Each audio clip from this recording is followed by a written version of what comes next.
अस्सलामुअलैकुम दोस्तों और साथियों, उम्मीद है आप लोग खैरियत से होंगे। इस वीडियो में हमने बात करनी है कि टेंशन हेडेक, जिसको हम टेंशन टाइप हेडेक भी कहते हैं या टीटीएच, वो क्या होता है, उसको कैसे आपने तशखीस की जाती है, कैसे क्या उसका इलाज है। लेकिन क्योंकि इसका ताल्लुक टेंशन से है तो आप लोगों को पहले टेंशन फ्री करने के लिए आप ये ज़रा मेरे गाँव के इर्द गिर्द जो माल्टे के बागात हैं, आप इनका जायज़ा लें कि जो कुदरत के मनाजिर होते हैं कितने अच्छे और हसीन होते हैं। और जितने ये हसीन होते हैं, अगर आप दिन में एक बार वहाँ पे चले जाएं किसी भी ऐसी जगह पे, तो ये आपको वैसे ही टेंशन फ्री कर देते हैं। तो टेंशन टाइप हेडेक या टेंशन हेडेक को जानने से पहले सर के दर्द की वो अक़साम या वो टाइप्स जो कि ख़तरनाक होती हैं, जिनके लिए बहुत ज़रूरी है कि फौरी आप डॉक्टर के पास जाएंगे और फौरी तौर पे आपके कुछ टेस्ट होंगे, सीटी स्कैन, एमआरआई। तो वो कौन सा सर का दर्द होता है? सर का वो दर्द जिसके होने के बाद मरीज़ ये कहे कि आज से पहले मुझे सर का ऐसा दर्द हुआ ही नहीं, ये मेरी ज़िंदगी का सबसे बदतरीन सर का दर्द है। तो उसको हम कहते हैं कि वो सर का दर्द ख़तरनाक हो सकता है। वो सबअराकिनॉइड हेमरेज की वजह से हो सकता है, वो खून की शरियान फटने की वजह से हो सकता है। ज़िंदगी में उससे इससे ज़्यादा सर का दर्द नहीं हुआ। डॉक्टर को आप जब ये बताते हैं तो डॉक्टर आपका सीटी स्कैन या एमआरआई करवाता है उस खून को पकड़ने के लिए जो सबअराकिनॉइड हेमरेज कहलाता है। इसी तरह से बाज़ लोकात लोगों को आधे सर का दर्द होता है। आधे सर का दर्द होता है, वो दर्द जो है वो फड़फड़ाता है, उसे यानी पैल्पेटिंग कहते हैं, या वो ऐसा होता है कि कभी कम होता है कभी ज़्यादा होता है और आधे सर में होता है। तो इसको दर्द शकीका कहते हैं। तो इस दर्द के साथ बाज़ का उल्टी भी आती है और बाज़ का जो है आपको दर्द से पहले अजीब सी एक कैफियत होती है जिसको हम प्रोड्रोम या ओरा कहते हैं। तो ये भी, इसके लिए भी ज़रूरी है कि आप डॉक्टर के पास जाएं ताकि मखसूस किस्म की दवाइयाँ आपको दी जाएं।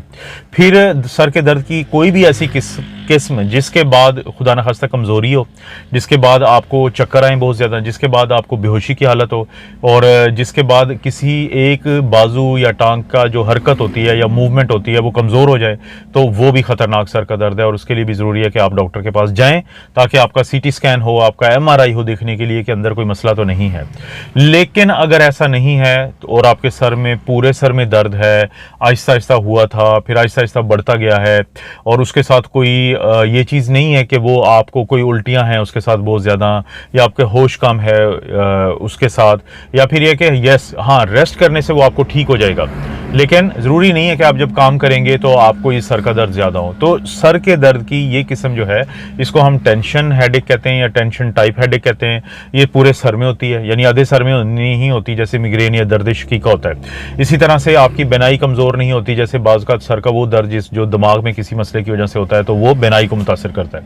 ये आंखों के इर्द गिर्द भी हो सकता है, ये मुंह के किसी हिस्से में भी हो सकता है, ये पूरे सर में भी हो सकता है, ये जो सर का पीछे का हिस्सा है वहाँ पे भी हो सकता है, ये गर्दन की बैक साइड पे भी हो सकता है। तो आहिस्ता आहिस्ता बढ़ने वाला, मुसलसल रहने वाला, 3 से 4 घंटे भी रहता है और बाज़ का 7 दिन तक भी रहता है, लेकिन ये चलता रहता है फिर। और इसको टेंशन हेडेक कहते हैं। क्या रिस्क फैक्टर हैं, किन लोगों में ज़्यादा चांसेस होता है? अगर फ़र्ज़ करें 4 लोग खड़े हैं, उनमें से 3 आमतौर पे ख़वातीन होती हैं जिनको ये टेंशन हेडेक होगा। 3:1 की रेशो में होता है, यानी ख़वातीन में बहुत ज़्यादा होता है, पहली बात। दूसरी बात है वो लोग जो प्यासे रहते हैं, जो पानी कम पीते हैं, तो डिहाइड्रेशन उनको जो होती है उसकी वजह से भी सर का दर्द होता है। तीसरा, वो लोग जो कि भूखे रहते हैं, मतलब आपको भूख लगी, आपने रोटी खा ली, लेकिन बाज़ लोग क्या करते हैं भूख लगने के बावजूद भी कुछ काम करते रहते हैं, तो जो हंगर है, भूख है, वो भी इसका एक रिस्क फैक्टर है। इसी तरह से जब नींद नहीं रात को अगर आए, नींद ना आए जिसको इंसोम्निया कहते हैं, या नींद आने के बाद ख़राब हो जाए और फिर दोबारा आप सो ना पाएँ, तो ये भी एक बहुत बड़ा रिस्क फैक्टर होता है कि जिसकी वजह से लोगों को टेंशन हेडेक होता है। बाज़ लोग जो है वो लैपटॉप या कंप्यूटर या मोबाइल पे हर वक्त गर्दन नीचे करके और काम करते रहते हैं, तो ये जो पोस्चर होता है इसकी वजह से भी वो सर का दर्द जन्म लेता है जिसको टेंशन हेडेक कहते हैं। जिससे जो मसल होते हैं, पट्टे होते हैं गर्दन के और सर के, वो उनमें जकड़ाव आता है और फिर ये दर्द होता है। डॉक्टर के पास जाएं, ये क्लिनिकल डायग्नोसिस है। क्लिनिकल डायग्नोसिस का मतलब है कि आप बताएंगे, डॉक्टर आपके बताने के बाद ही उसकी तशखीस कर देंगे, तो इसको क्लिनिकल डायग्नोसिस कहते हैं। लेकिन जब डॉक्टर को शक पड़े कि आपको कुछ ऐसी अलामात हैं, जैसे मैंने बताया कि सर का दर्द बहुत ज़्यादा शिद्दत से हो, क्योंकि ये जो सर का दर्द होता है ये बहुत शदीद नहीं होता, या उसके साथ उल्टियाँ हों, या आधे सर का दर्द हो, या फिर फ़र्ज़ करें आपकी बेनाई या कमज़ोरी हो, तो फिर डॉक्टर आपका सीटी स्कैन, एमआरआई वगैरह करवाते हैं। वरना आम तौर पे ये जो टेंशन हेडेक है इसके लिए ज़रूरत नहीं होती। 80% तो ये खुद ही ख़त्म हो जाता है, क्योंकि जब मरीज़ रेस्ट करता है पानी पीता है, खुराक का ख्याल रखता है और स्ट्रेस, डिप्रेशन, एंग्जाइटी में कम जाता है, क्योंकि जो डिप्रेशन और स्ट्रेस है वो भी एक बहुत बड़ा रिस्क फैक्टर है टेंशन हेडेक का। तो जब वो कोई ना कोई ऐसी एक्सरसाइजेज करता है, योगा करता है या कोई ज़ाहिर चाहे ज़िक्र अज़कार है, नमाज है, मुख्तलिफ इबादत हैं वो करता है, अपने आप को टेंशन से आज़ाद रखता है, ज़हनी जो परेशानियों से आज़ाद रखता है। तो जब ये सब कुछ करता है तो उससे ही यानी कि 80% लोगों में जो टेंशन हेडेक है वो ठीक हो जाती है। लेकिन अगर इसके बावजूद भी ठीक ना हो तो फिर हम जाते हैं एक स्टेप आगे कि पैरासीटामोल की दवाई देते हैं। पैरासीटामोल खाने से भी 2 लोगों को फ़ायदा हो जाता है। अगर उससे भी ठीक ना हो तो फिर हम एनसेड्स देते हैं, non steroidal anti inflammatory drug जिनको हम कहते हैं, जिसके अंदर डाइक्लोफेनेक सोडियम भी है, आइबुप्रोफेन भी है, कि अगर आपको गुर्दों का मसला नहीं है, मैदे का मसला नहीं है, जिगर का मसला नहीं है तो आप एनसेड ले सकते हैं। आपका डॉक्टर आपको तजवीज़ कर सकता है कुछ दिनों के लिए।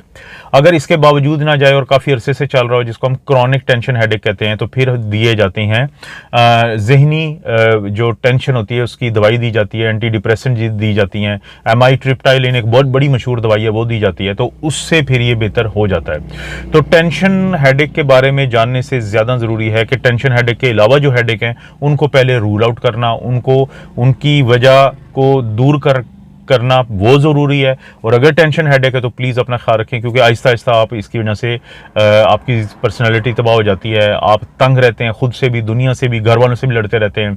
और उसके बाद हालांकि वजूहत सादा सादा होती हैं कि नींद पूरी करें, पानी ज़्यादा पिएँ, खाने का ख्याल रखें, तो इंशाल्लाह उसी से ही आप बेहतर हो जाएंगे। इस तरह की वीडियोज़ मिलती रहेंगी। पहले भी दोस्तों को मैंने ये अर्ज़ की थी, बताया था कि चाहे मैं रास्ते सफ़र भी कर रहा हूँ तो इंशाल्लाह मैं कोई ना कोई सेहत से मुतल्लिक़ आप लोगों के लिए वीडियो ज़रूर बनाऊँगा। इसलिए चैनल को सब्सक्राइब करें, वीडियो को लाइक करें। कोई वीडियो अच्छी लगती है तो उसका जो शेयर का ऑप्शन है, ये जो अभी आपको शेयर का मिला है, तो शेयर करें उस लिंक को। आप अपना और अपनी फैमिली का ख्याल रखें। अल्लाह ताला आपको और आपकी फैमिली को हर किस्म की बुराई, बीमारी और आजमाइश से महफूज रखें।